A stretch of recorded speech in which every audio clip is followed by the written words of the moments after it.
Hey there! In this segment, we're going to discuss the phase of the learning cycle that involves interacting with new knowledge. The first question we'll address is, what processes or methods did you use to have students interact with new knowledge for the first time?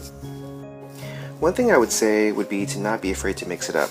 Depending on the complexity of the concept, there were some days where I had the kids work on epic learning on their own, and they were exposed to the concept independently, where on other days, I went through the entire concept with the kids in class as a whole group, and then had the INK quest more as a review. One thing I would say is to not worry too much if the kids don't get the concept right away. Some kids might get it on the CFA, others might need a respawn to really review that concept, and others might really flex their muscle and get it on the DP, where they get a project to work on to really understand how that standard is applied. The next question, did you notice any trends or best practices as students were learning new material? One thing I noticed was that when the kids were assigned to view the INKs at home, they didn't always watch all the videos or view all the slides.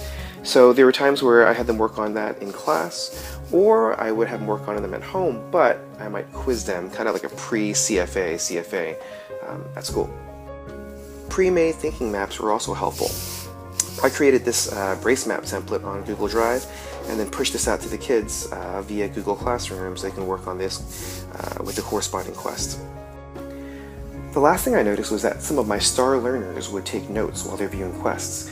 So they'd either have a notebook with a pencil, or they'd have Apple Notes or Notability open with the screen on multi-view, where they can see the quest on half the screen and then Notability on the other half.